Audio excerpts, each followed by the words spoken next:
Hey everyone, welcome to the channel, Nano Fish Room. If you're new here, consider subscribing. And if you're a returning subscriber, welcome back to the channel. Make sure to give this video a like, subscribe. If you're new, share the video, comment down below. We're going to be going over Swordtail care guide.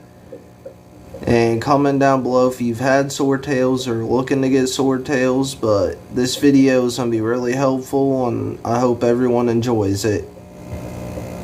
So as you've seen by the title, Swordtail Care Guide. And before we get into the info about swordtails, this is a 3-gallon that's 24 inches long. It's run by a sponge filter, and there's some Java moss in here, a heater, and 4 guppies, and they get along with the guppies and everything, because swordtails get a bad rap for being aggressive and jerks and mean, and I've personally not seen it. Every fish is different, so there are some swordtails that are aggressive and things like that, but I have 2 females in this tank and they get along with everyone and each other and never had any issues.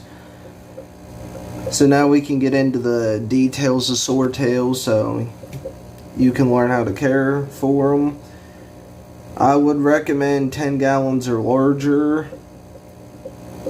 A 10 gallon for a trio, which is a male and 2 females.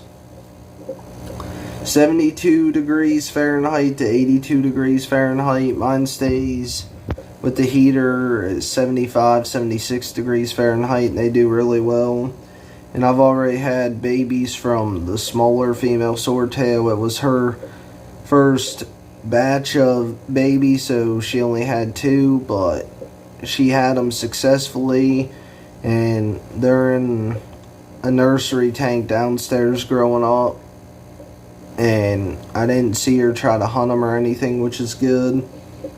They like a higher pH like most live bears, so I'd say anywhere from like 6.8 to 8.2, somewhere in there.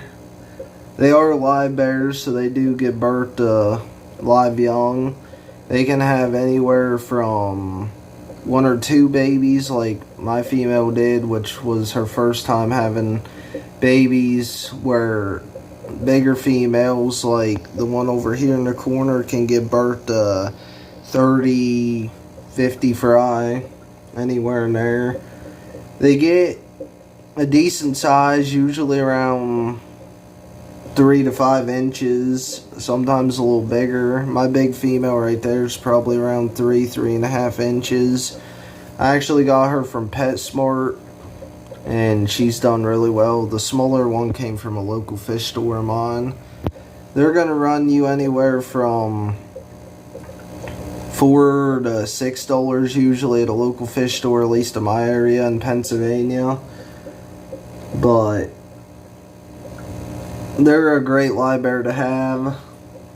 Males obviously have swords. I don't have a male yet, but I'm looking for a male for my female, so that way I can keep pumping out baby swordtails, because they're really cool, especially when they're little.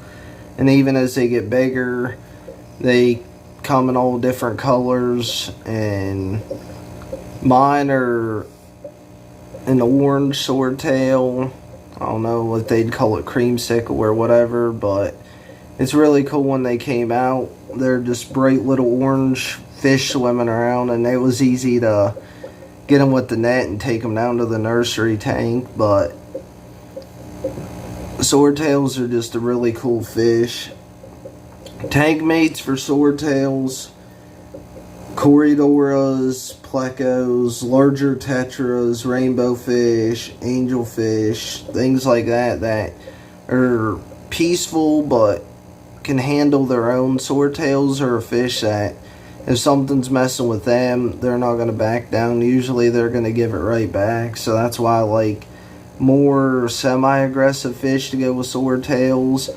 But mine get along with guppies, and guppies don't really mess with anyone, so it just all depends on your swordtail. Everyone's different, just like every person's different. So food for swordtails: flakes, pellets, frozen, live foods, algae wafers, green beans, cucumbers, zucchini, things like that. They're not a picky eater, just like mollies and guppies and platies. They're going to eat pretty much the same things, and they're not going to pass up on food. And just like earlier, they can be more aggressive, but in my opinion, I've never had a swordtail be that aggressive or mean.